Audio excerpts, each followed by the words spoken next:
ताज बेगम पहली बार अकबर के साथ गोवर्धन गई। अच्छा, अकबर के ऊपर एक चीज तो लगती है कभी कभी, अकबर के ऊपर कृपा तो थी ठाकुर जी की। वो वृंदावन भी जाता था, गोवर्धन भी जाता था तो वो अकबर ही, पर उसको संतों के दर्शन खूब हुए। स्वामी श्री हरदास जी ने बड़ी कृपा की, गोसाई विठलनाथ जी का बड़ा आश्रय प्राप्त हुआ अकबर को। था तो वो मुगल, लेकिन उसके शासन में, अब मेरे पढ़ने में ना आई हो तो बात अलग है, लेकिन जहां तक मैंने देखा कि उसने कभी मंदिरों को और किसी भी हिंदू वैदिक सनातनी को कभी ज्यादा कष्ट तो नहीं दिया, दर्शन आदि करने देता था सबको।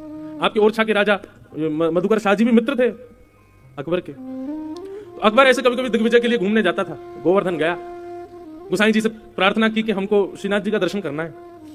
गोसाई जी बोले देखो हमारे मंदिर का विधान है कि केवल वैदिक हिंदू ही भीतर प्रवेश कर सकते हैं भगवान, तो आपको दर्शन की यदि इच्छा है तो हमने एक ना मंदिर में खिड़की बनवा रखी है, वहां से हम दिखा देंगे ठाकुर जी आपको। अकबर बोला वहीं से दिखा दो।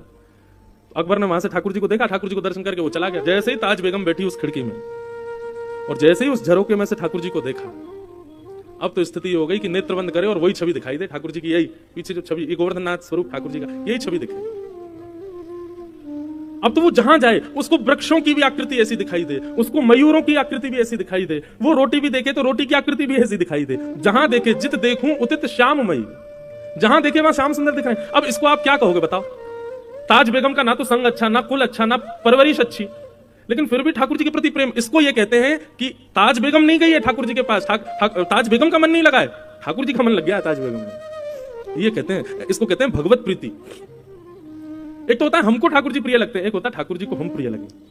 ये कथा आदि इसलिए भैया, हम लोग ताज बेगम जैसे तो नहीं, ताज बेगम का जरूर पूर्व जन्म का कोई सत्कर्म होगा कि ठाकुर जी को प्रिय लगी, पर ये कथा आदि हम इसलिए सुनते हैं ठाकुर जी को हम प्रिय लगे, हमें देख के ठाकुर जी रीझ जाए। ताज बेगम को खूब ज्वर चढ़ने लगा, बुखार आने लगा। बादशाह ने खूब वैद्य बुलाए, हकीम बुलाए, लेकिन कोई ठीक नहीं कर पाया। एक दिन बादशाह से जाकर के ताज बेगम ने अपने मन की बात कही, बादशाह हमारा ज्वर ठीक नहीं होगा, क्योंकि ये कृष्ण विरह का ज्वर है। जब से हम आपके साथ गोवर्धन गए और जब से हमने त्रिभंग ललित श्याम सुंदर को देखा, तब से सब जगह हमको वही दिखाई देते हैं। हमें लगता है हमारा जन्म आपकी सेवा के लिए या किसी और कार्य के लिए नहीं, हम उन्हीं के लिए पृथ्वी पर आए हैं। आप कृपा करके हमको वृंदावन भेजिए। अकबर ने पहले तो बहुत मना किया, लेकिन बाद में ताज बेगम की बात मानकर के अकबर ने उनको वृंदावन जाने की आज्ञा दे दी। ताज बेगम वृंदावन आ गई और वृंदावन में रहकर के ठाकुर जी का नित्य दर्शन करती थी।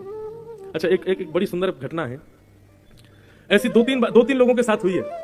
ताज बेगम को मंदिर में प्रवेश तो था नहीं, वो मंदिर में जाने तो देते नहीं थे, लोग बाग डरे रहते थे अगर मुगलानी है कहीं भीतर जाकर के कुछ गलत अनर्थ कर दे तो मंदिर अपवित्र हो जाएगा, तो उसको बाहर ही रोक दिया जाता था।